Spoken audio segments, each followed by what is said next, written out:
Hello, and thank you for watching this February 22nd weather update, brought to you by Agrible, the makers of Morning Farm Report. My name is Eric Snodgrass, and I am a senior atmospheric scientist and co-founder of Agrible.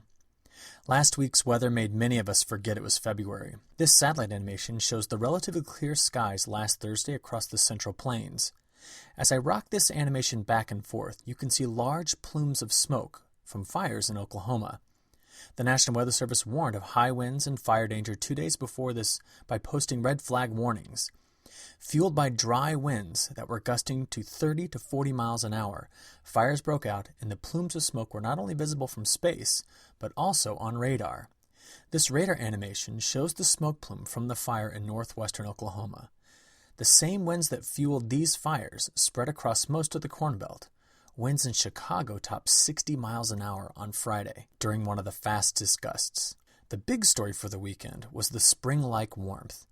Here you can see the temperature anomalies, or differences from normal, on Saturday. A large ridge in the jet stream formed as warm air pushed north and gave most of the country a taste of late April to early May-like temperatures. At the Agrible headquarters here in Champaign, Illinois, clear skies and light winds forced the temperature past the record of 66 degrees Fahrenheit, which was set in 1930, to a new all-time record high of 70 degrees Fahrenheit. Our climatological high is 31 degrees colder than this. Unfortunately, this warmth is not here to stay. This winter will be remembered as mild, but also remembered for its rapid ability to change.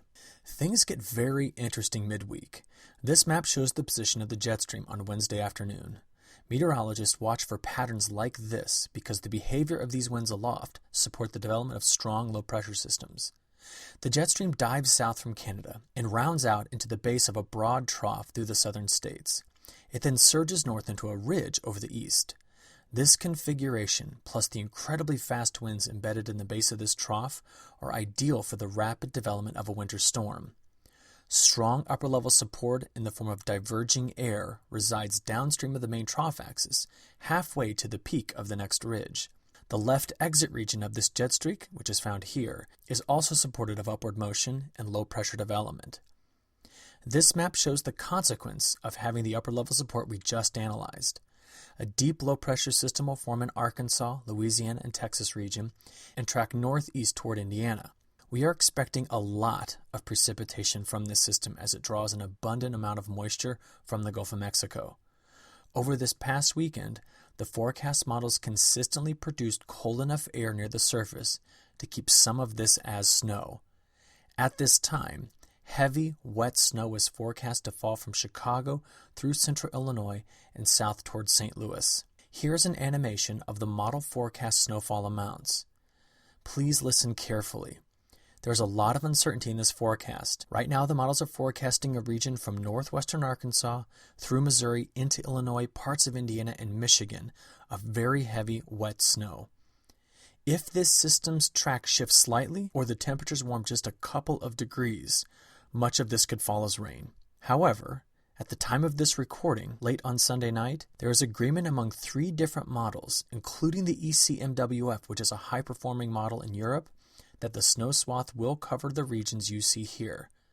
For many in this area, this will be the first significant snowfall for the year, if it materializes as current model forecasts from Sunday night are suggesting.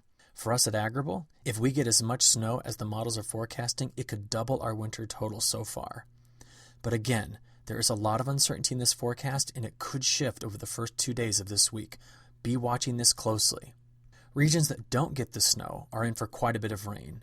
This map is from NOAA and shows the next 7 days of accumulated precipitation. Large parts of the Great Plains miss out on this, but the south and southeast and the eastern third of the country will be very wet this week. Looking into next week, warmth remains out west, while the East Coast turns to more seasonable and potentially cooler than average temperatures. The 8 to 14-day precipitation outlook is on the right, but given the high variability in the forecast for this time period, we'll have to watch this closely to see if this pattern does dry out in the north while staying wet in the south. So let's finish by checking in on Brazil. The big story over the past few days has been the excessive heat in southern Brazil and northern Argentina. As harvest picks up across the country, drier than average conditions are expected in the north and far south, while wet conditions are forecast for Mato Grosso do Sul and Paraná. Even though there has been some spotty regions of lower yields, overall, Brazil's total production for this year will be very high. Well, as always, we at Agrible bring you the latest and best weather forecast information through our morning farm report so that you can efficiently plan your operations. We thank you for your attention and hope you look forward to our next weather video update. Thank you.